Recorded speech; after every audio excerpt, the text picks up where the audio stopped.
Olá, bem-vindo de volta, caros amigos aqui do canal. Acharam que não ia ter guerra mundial? Achou errado, recruta. Bote já esse teu capacete e não pergunta de onde vem o furo e vai logo pra linha de frente. Voltamos hoje, meus amigos, a 1914, terceira semana da Primeira Guerra Mundial, em agosto de 1914. E aonde nós paramos? Nós paramos na Áustria se mobilizando para invadir o pequeno reino da Sérvia. A Áustria nessa época tinha 45 milhões de habitantes. A Sérvia, eu dei uma pesquisadinha, tinha um pouco mais que 4 milhões. Então, era um gigante lutando contra um minúsculo e era bem desproporcional a questão de tamanho do país e a capacidade bélica de cada um, pelo menos no papel. Aqui as imagens que eu trouxe não tem fotos muito boas do negócio. Tem alguns vídeos, eu recortei algumas imagens do vídeo como se fosse foto. Isso aqui são da época da mobilização da Áustria-Hungria nesse comecinho da guerra. Observe o exército. Nossa, que bonito, sim. Bonito para uma parada, não bonito para uma guerra. E agora uma guerra estava na mão deles. Vamos ver como é que eles vão se portar. E no caso também, você se lembra que a capital do Reino da Sérvia, Belgrado, estava sob ataque? Pois é, agora na terceira semana, já fazem 2 semanas que a cidade está sendo bombardeada. Belgrado fica no norte do Reino da Sérvia e foi o alvo principal da artilharia e do conflito entre esses dois países, agora no início da batalha. E depois de bombardear por 2 semanas, o exército austríaco estava pronto para começar uma invasão, porque não é só de artilharia que se vence uma guerra. Então eles iriam invadir a pé, atravessar o rio que faz a fronteira e começar a invadir a Sérvia. A Sérvia é um local terrível em questão geográfica. Observe ali que no mapa aqui está escrito Dinaric Alps. Por que está escrito Alpes? Porque é montanha para torta e direito nesse lugar, além de rios enormes. Então vai ser um terreno montanhoso, muito difícil de passar. E os defensores da Sérvia, apesar do país deles ser muito menor em relação ao seu inimigo, eles conseguiram levantar, e o povo tá com uma moral lá em cima para lutar, 500 mil voluntários. Então eles têm 500 mil de soldados. Nem todos vão ter armas e vão lutar no exército ao mesmo tempo, mas eles conseguiram uma fração enorme da população. De 4 milhões, 500 mil tá no exército. Então alguns vão fazer a parte de logística e o resto, então eles estão se preparando. E do contrário da Áustria-Hungria, que não tinha visto uma guerra de verdade há décadas, eles participaram de 2 guerras em 2 anos. Antes dessa aqui começar, eles já são vacinados, eles estão prontos. Então vamos ver o que vai dar. Mas no caso agora, em 12 de agosto de 1914, vai começar a invasão propriamente dita a pé da Sérvia. E eu vou ter que falar um pouquinho mais de como essa mobilização da Áustria-Hungria terminou, aliás, está sendo feita ainda. A Áustria-Hungria nessa época era um estado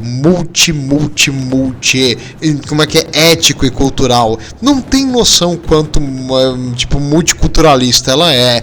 E devido a isso, várias regiões têm uma certa autonomia, então tem línguas diferentes, leis diferentes, condutas militares e doutrinas diferentes, ferrovias diferentes, tudo diferente de um lugar para o outro, e não vai fechar muito bem quando tu quer enviar centenas de milhares de soldados para um lado e para o outro.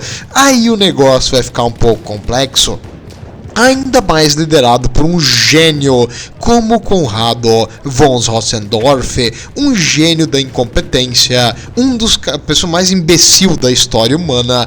Essa guerra aconteceu em grande parte por causa dele. Ele queria uma guerra, ele tinha ambições imperialistas, ele imaginava que, eu sou fodão, eu vou invadir a Sérvia, dane-se tudo, a Áustria-Hungria vai crescer um monte, eu vou ser considerado patrono militar do meu país, por causa da minha gloriosa vitória. Ele era era super imperialista e ele queria invadir um país e dominar a glória.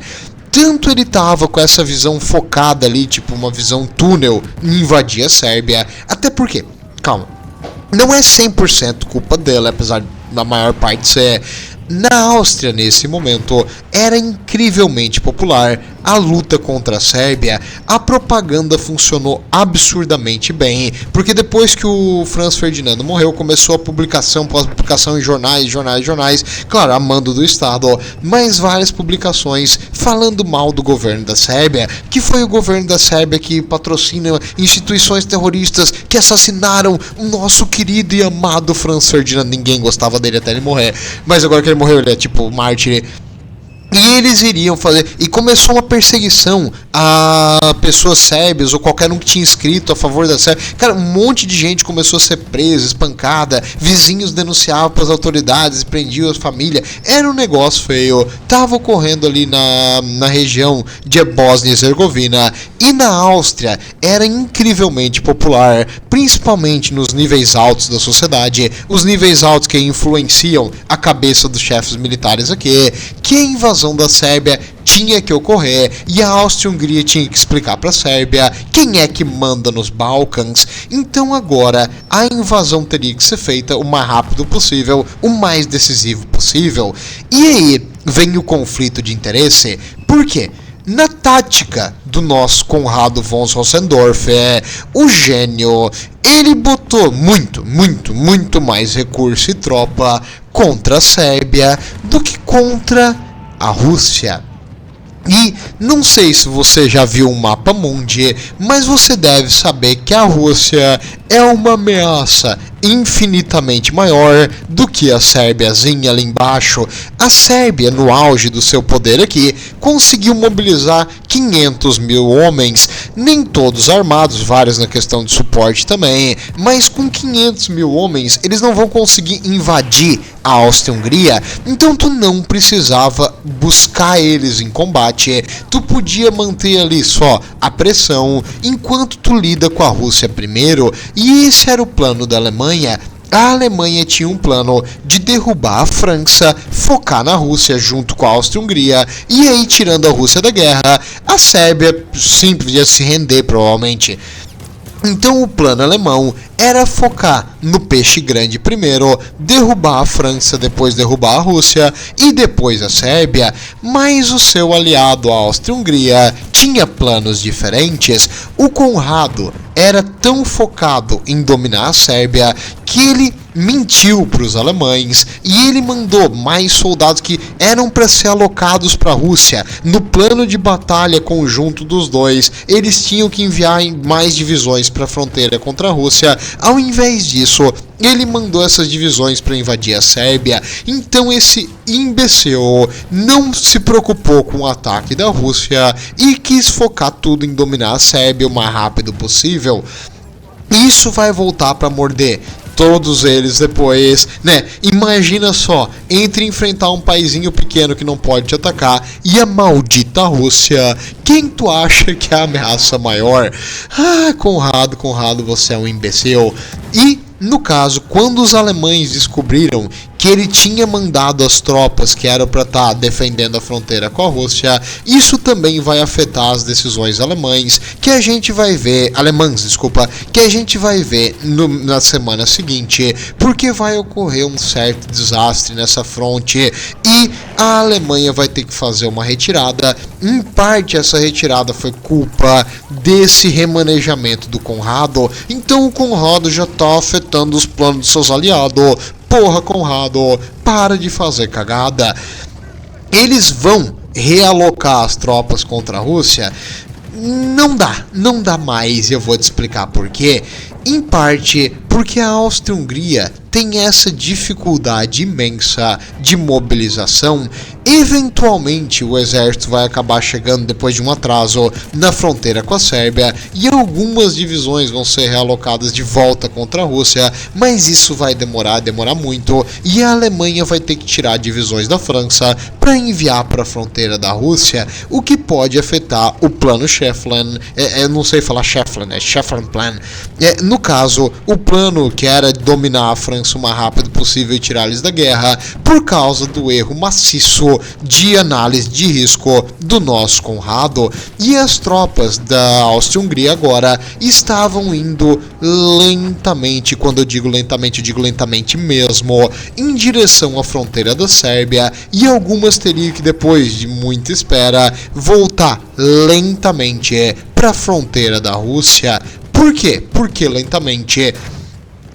Detalhe, enquanto a Áustria-Hungria estava se preparando aqui para enfrentar a Sérvia, que tinha aproximadamente 500 mil de soldados no ápice, a Rússia estava mobilizando os seus casuais 6 milhões de homens. Então, um exército é um pouquinho mais perigoso que o outro, se toca. E o idiota que não se tocou, além de que a Sérvia estava fazendo uma guerra defensiva, a Rússia ia atacar. Então, quem tu espera que vai vir te pegar primeiro?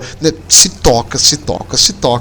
Mas vai ser meio tarde quando as hordas da Rússia descer sobre a Áustria-Hungria. E por que eu falei que a Áustria-Hungria é lenta? Simples, meus amigos. A Áustria-Hungria tinha vários problemas. Um dos problemas eram as ferrovias. Nessa época, o carro era uma invenção nova, então não dava para ter um caminhão que levava soldado, não tinha isso aqui.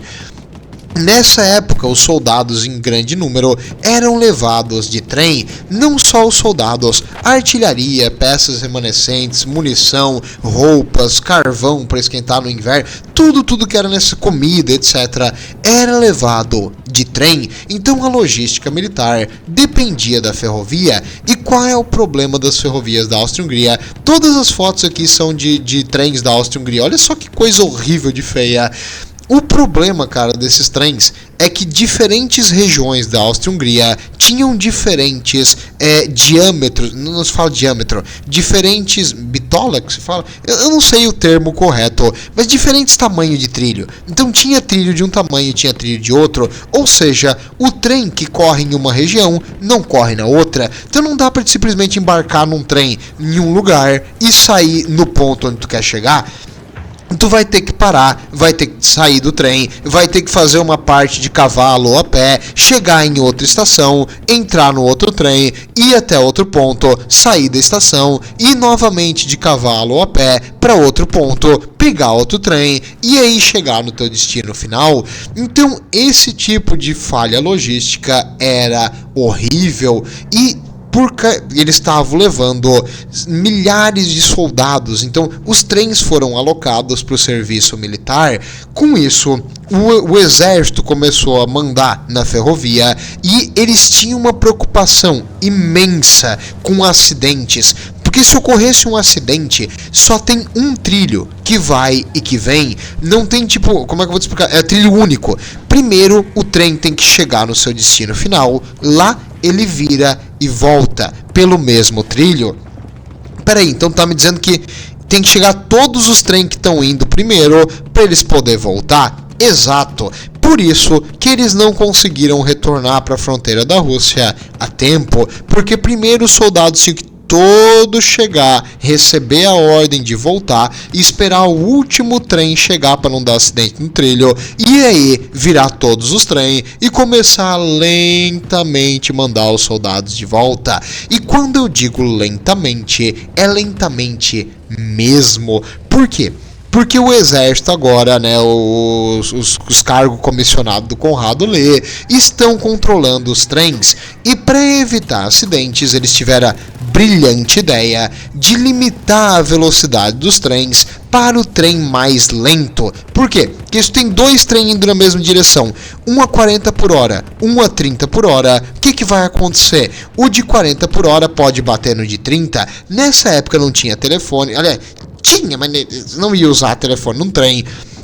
E tu não tinha como comunicar, então para evitar acidentes era necessário limitar a velocidade ou fazer uma coordenação melhor. Eles não fizeram. Então qual era a velocidade limitante do trem mais lento que todos tinham que seguir em todos os trilhos? O exército ordenou que todos os trens corressem a, pasmem, 16 km por hora.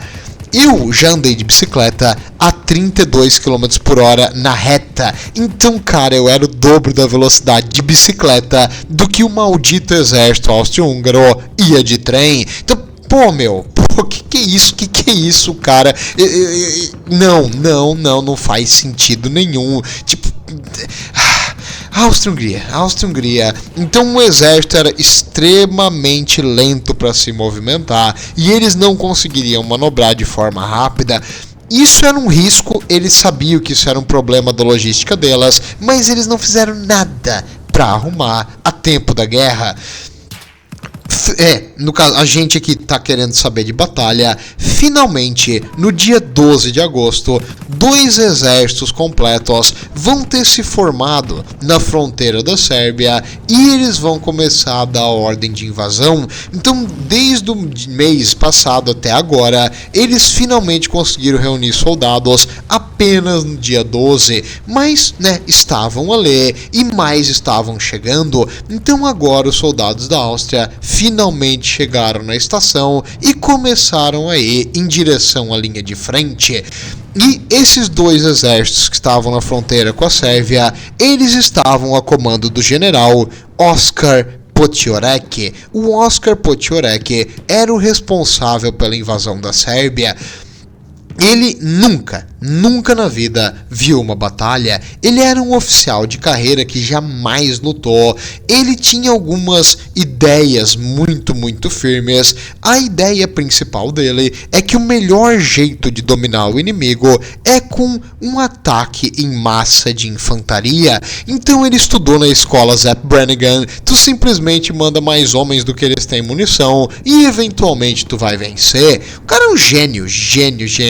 Então, a Áustria-Hungria aqui só tem oficiais de primeira e a ideia dele era o seguinte: nós temos um exército gigantesco, eles têm um exército pequenininho, nós simplesmente vamos atacar eles vão quebrar, nós vamos ganhar. Então o plano dele era invadir e atacar.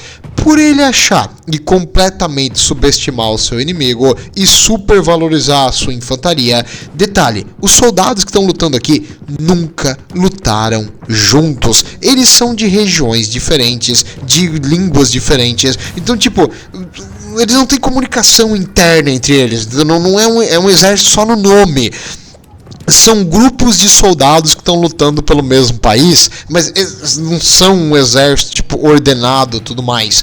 E aí eles ordenaram junto com os tradutores e tal para invadir e começou a cruzar o rio Drina. O rio Drina separa a região da Bósnia, que nessa época fazia parte do Império Austro-Húngaro, da Sérvia. Eu dei uma olhadinha no Google Maps para ver como é que é esse rio e até hoje ele é a fronteira. Tá aqui essa fronteirinha escura ali é onde passa o rio. E aqui é uma foto de um hotel que tem no rio. Eu tentei procurar uma vista da rua, mas não tem. E esse hotel aqui tinha a vista da rua ali. A vista do rio. E o rio é enorme. Pelo rio ser enorme, até agora faz sentido, depois que eu li o negócio e vi no canal da Grande Guerra. Por que eles deixaram a artilharia para trás? O general não acreditava que ia ser necessário artilharia para dominar a Sérvia e o rio era difícil de passar, então eles passaram com infantaria para acelerar o processo, já basta o atraso do maldito trem. Eles iriam invadir então a pé, com barquinhos, sem artilharia, um território inimigo de montanhas e colinas que eles não conheciam. Vai ser um negócio lindo, um negócio fantástico. Com certeza nada vai dar errado. Incrivelmente, a invasão inicial e a passagem do rio aconteceu ali no primeiro dia, sem muito, sem muito conflito e sem dificuldades. Porém, quanto mais soldados passavam, eles começaram a enfrentar algumas patrulhas da Sérvia e a Sérvia identificou o movimento dos soldados e aonde os ataques iriam vir, e eles começaram a preparar um contra-ataque. Por enquanto a infantaria está passando o rio, vamos ver o que vai acontecer quando eles avançarem longe demais para ficar sob o suporte das armas que estão do outro lado do rio. Falando em Sérvia, a Sérvia nessa época era um país pobre, porém muito belicoso, porque em 2 anos eles já tinham participado de 2 guerras e eles sabiam que era obrigatório eles terem um exército forte e uma capacidade militar atualizada para sobreviver na região que eles estavam, e isso eu tenho que admitir, eles fizeram muito bem. A Sérvia evoluiu muito em doutrina militar e tecnologia também, porque eles perceberam que a tecnologia moderna mata. Um exemplo que aconteceu aqui nessa invasão ali depois de atravessar o rio, os soldados da Áustria-Hungria tiveram um encontro com granadas de mão, eles lutavam em fileiras, entendeu? Então imagina só, começou a levar tiro, eles se juntavam em fileira e começaram a avançar tipo uma cobertura, um grupinho de árvores. De repente, quando eles estavam tudo ali um do ladinho do outro, caiu uma granada de mão, os caras nunca viram aquilo ali, que é isso aí? Estilhaço, fragmentação para tudo quanto é lado, era pedaço de braço para um lado, dedo para o outro. Os soldados da Áustria-Hungria se desesperavam com isso aí. A granada de mão foi uma das coisas que eles mais se assustaram nesses primeiros dias, porque eles nunca tinham visto e pegou eles totalmente de surpresa. Para te ter uma ideia da diferença tecnológica e de capacidade moderna de combate dos 2 exércitos, a Sérvia estava menor, mas estava lutando também no seu terreno favorável. Essas fotos aqui foram tiradas na Sérvia. Observe a montanha.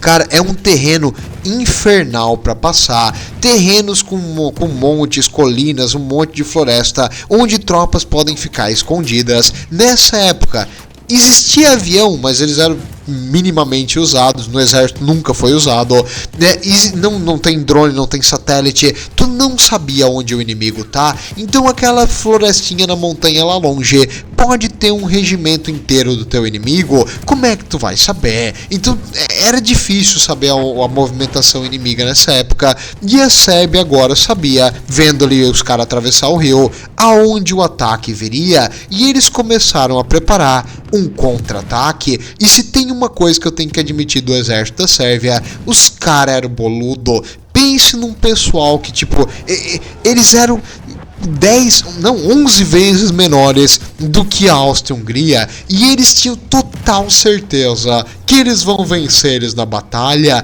cara, sem medo, o pessoal não tem medo, e eles vão fazer um ataque agora contra um exército numericamente maior, porém menos coordenado e organizado e equipado também. Vamos ver o que vai acontecer, porém o conflito, infelizmente, vai acontecer apenas dia 20, então é na semana 4.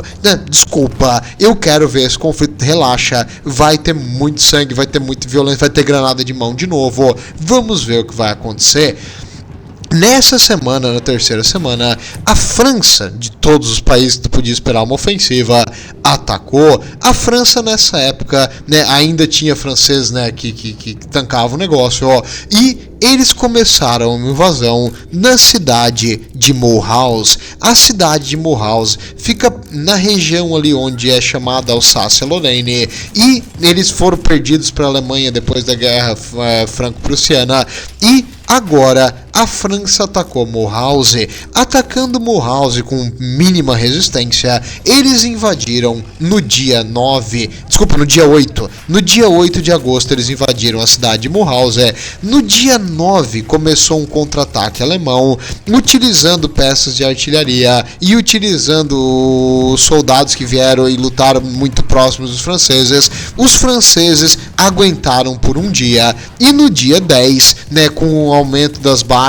e a artilharia alemã cada vez mais causando baixas, eles decidiram abandonar a cidade de Mulhouse, já que eles não conseguiram fazer uma defesa completa da cidade antes do contra-ataque alemão, voltando a cidade então para domínio alemão. E no norte, Luxemburgo tinha sido ocupada e a Bélgica estava sendo atacada pela Alemanha. Nessa época que a França estava sendo liderada pelo, aqui o Pau Pau, Pau Pau, é que o nome dele é Paul Pau. e o Poupal, um general francês, ele iria coordenar um ataque contra a Alemanha, e ele preparou, já que esse primeiro ataque dele falhou, eles se retiraram para a cidade de Belfort e agora eles iriam contra-atacar. Na semana que vem, ele preparou um exército imenso para atacar a Alemanha numa tática napoleônica.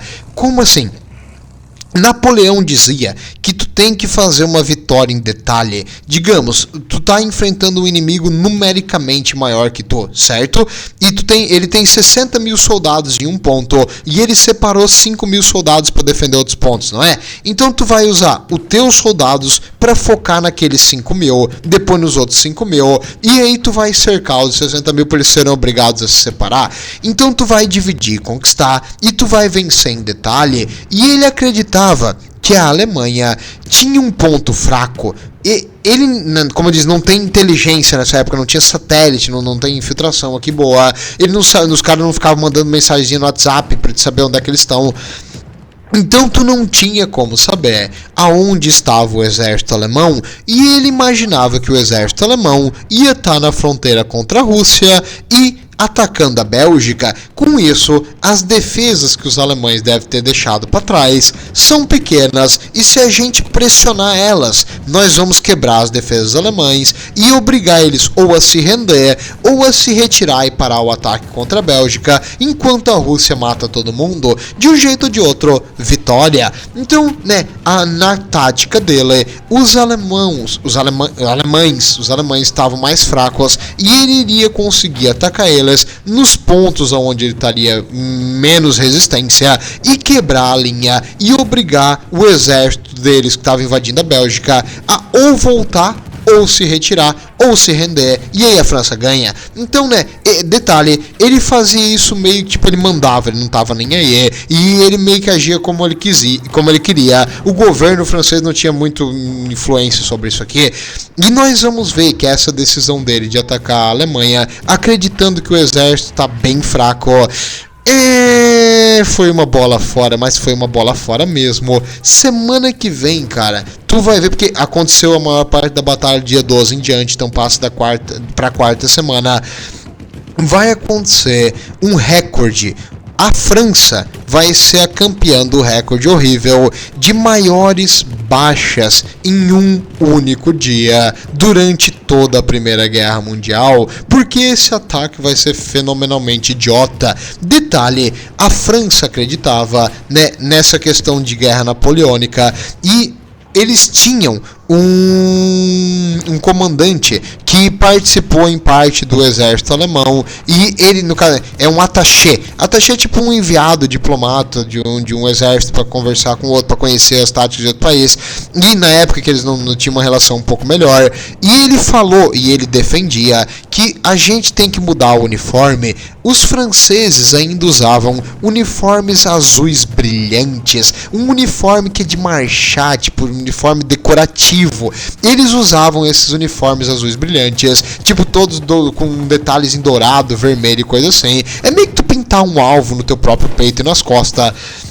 E na Alemanha já tinha, na Inglaterra também, a ideia de tu usar uniformes camufladinhos, pelo menos com cores não tão vivas, para não chamar a atenção. Na França, essa ideia, ele falou isso, ele já sabia disso, mas eles optaram por manter a tradição e deixar o uniformezinho azul claro. Isso também não vai ser uma boa quando tá querendo sobreviver a uma bala de uma metralhadora alemã, que vai acontecer muito semana que vem. Lamento deixar vocês na mão, mas é que essa semana ele preparou o ataque e semana que vem é que o ataque vai começar. E na Inglaterra, nessa terceira semana de guerra, o Lord Kitchener, que era um dos comandantes aqui do exército da marinha, ele decidiu ele é do exército. Ele preparou mais 100 mil voluntários. Ele fez um pedido para um levantamento de 100 mil voluntários para entrar no exército. Tá, peraí, voluntário? Por que eles não mandam o pessoal entrar no exército que nem os outros países fazem? Porque a Inglaterra é o único país que tá aqui dos beligerantes que tem um exército 100% profissional, não, eles não vão, né? Com 18 anos tu não vai lá se alistar, entendeu? Tu tem que ir se tu quiser. Então, dos países que estão lutando, a Inglaterra tem o menor dos exércitos, porém eles são todos profissionais, muito bem treinados, já viram algumas batalhas em locais diferentes do mundo, já foram em missão, sabem lidar e sabem ter o treinamento militar para fortificações, para coordenação com artilharia, para sinais, para aviso, para retirada, e eles lutam muito bem em conjunto. Em todos eles têm a mesma doutrina, todos eles têm os mesmos sinais. Então, tipo, se tu pertence a um regimento, mas o outro oficial tá te dando uma ordem, tu entende exatamente o que eles estão falando, do contrário da Áustria-Hungria, que, tipo, dependendo do lugar que tu foi, tu não entende nada do que o cara tá falando. Aqui não. Aqui eles são um exército completamente ao contrário da Áustria-Hungria, muito bem coordenado, muito eficiente, porém numericamente pequeno. E ele pediu esse recrutamento de mais 100 mil soldados porque ele acreditava que ia virar uma guerra de atrito. Um cara inteligente, o Kitchener que realmente foi à frente do seu tempo, e ele estava se preparando porque ele achava que com a Alemanha na guerra ia ser uma guerra longa. Corretíssimo, garoto. E o exército inglês, né, ele era pequeno, mas eles conseguiram botar 120 mil soldados na França. Vai levar 10 dias para fazer a passagem, né, mas eles conseguiram mandar 120 mil soldados, 4 das 6 divisões totais do exército, para a França. Então o exército inglês era minúsculo, a Alemanha, tipo, ridicularizava o exército inglês, a propaganda dizia que, tipo, eles eram inferiores, ridículos e fracos, e tu vai ver o que vai acontecer quando eles encontrarem com o exército alemão. Mas, por enquanto, 120 mil soldados estão passando de navio de um lado para o outro, entrando na Europa continental e indo para a linha de frente para ajudar o exército francês.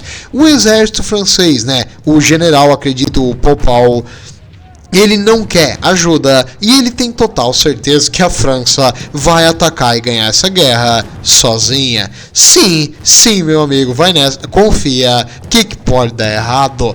E falando na Inglaterra também, a Inglaterra começou a causar baixas na Alemanha.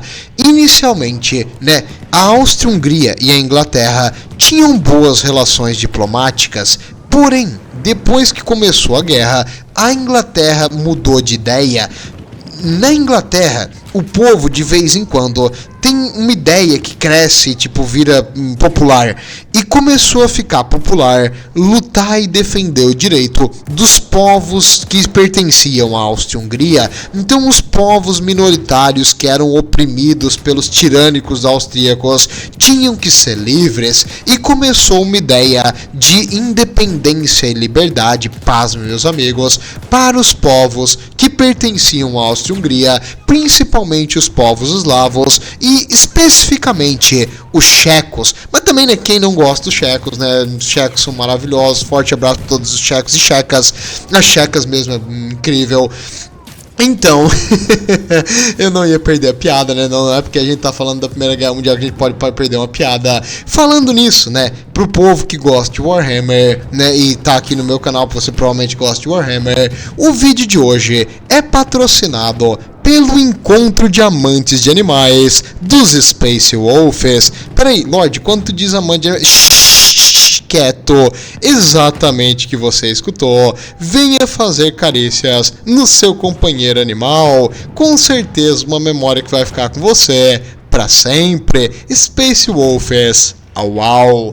Bem, voltando agora para o vídeo, foram feitos também pela Marinha Britânica e Francesa, a França também participou, 2 bloqueios marítimos no Mar do Norte, onde bloqueia o comércio com a Alemanha. Foi feito um bloqueio pela Inglaterra, e no Mediterrâneo foi feito um bloqueio com a Áustria-Hungria, para a Áustria-Hungria, bloqueando a passagem de recursos. Então a França bloqueou a região do Mediterrâneo e a Inglaterra o Mar do Norte. Com isso, bloqueou o comércio internacional dos dois países. Afinal, as fronteiras terrestres estavam em guerra com praticamente todo mundo, e agora eles não podiam mais trazer carga pelo mar, isso começou a encurtar e a Alemanha e a Áustria-Hungria começaram a ficar numa corrida contra o tempo com recursos limitados. Vamos ver o que isso vai causar a longo tempo, mas claro, se for uma guerra curta, isso não vai mudar nada. E também nessa semana, o primeiro submarino alemão, o U-15, foi afundado por um barco de patrulha inglês que bateu nele. Peraí, Lorde, o quê? O submarino não é pra ficar embaixo d'água. Então, nessa época, cara, os submarinos precisavam ficar na superfície para respirar e soltar vapor. O submarino não era exatamente muito bom nessa época. Era difícil de ver, mas não era impossível. E como eles tinham que ficar na superfície, eles não conseguiam, né, submergir totalmente muitos delas. O jeito melhor de tu matar um navio desse, desculpa, um submarino, era tu ter uma proa reforçada e bater nele. Então, né, a parte da frente do navio, assim como os navios antigos de Cartago, eram, né, alongadas e com um reforço de metal para te sovar o submarino e cortar ele no meio. E foi isso que aconteceu. O barco de patrulha bateu no submarino, rachou o casco e o submarino afundou, matando todo mundo.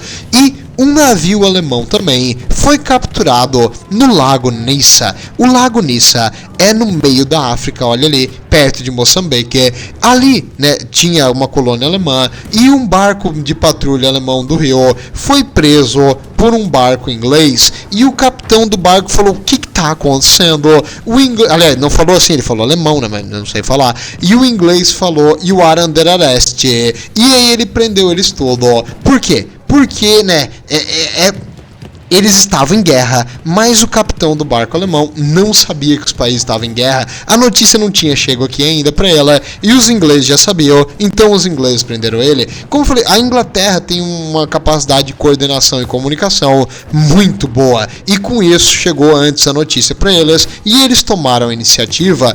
Teoricamente agora é uma guerra mundial, porque tem batalha na Europa, tem batalha na África, mais que um continente, mas, claro, batalha, eles prenderam um barco.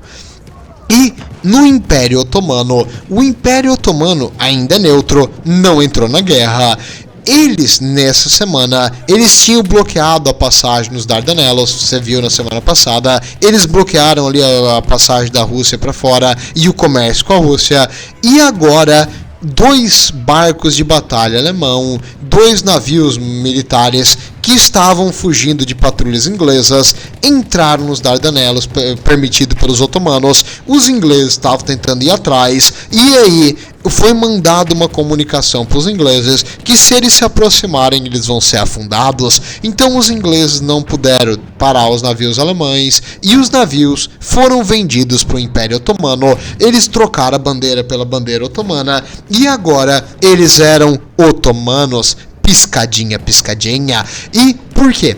Porque o Enver Pasha, o ministro de guerra da Turquia, ele era 100% a favor do Império Otomano entrar nessa guerra também, atacar a Rússia, reconquistar territórios perdidos e redominar alguns territórios nos Balcãs, que ele estava louco para pegar de volta. Então o Enver Pasha também estava com ambições imperialistas e ele tinha total certeza que junto com a Alemanha eles iriam vencer e não teria nada de ruim que poderia acontecer com o Império Otomano. Total, cara, só gente muito inteligente com visão do futuro aqui nessa guerra.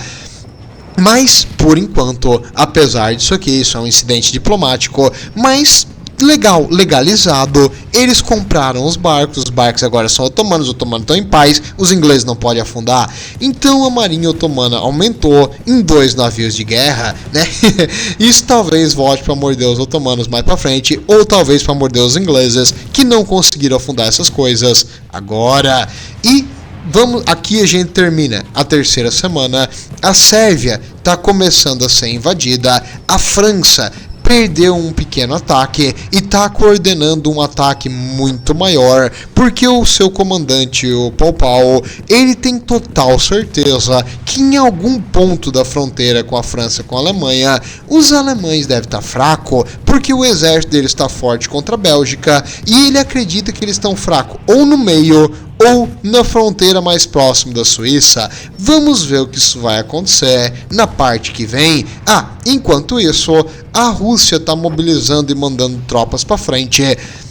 A Alemanha está ocupando e chegando mais perto de Warsaw. Warsaw, a capital da Polônia. Hoje, né? Na época a Polônia era uma parte da Rússia. Então eles estão chegando... É Varsóvia, acho que é em português. Eles estão chegando mais perto de Varsóvia. E com isso, porque eles estão invadindo essa regiãozinha ali, que não era muito militarizada no momento, porque a Rússia ainda está preparando o seu exército, e eles estão vindo de regiões distantes, mas semana que vem, boa parte do exército russo já vai estar na fronteira, e os primeiros conflitos vão acontecer na fronteira com a França, na Sérvia e na Rússia.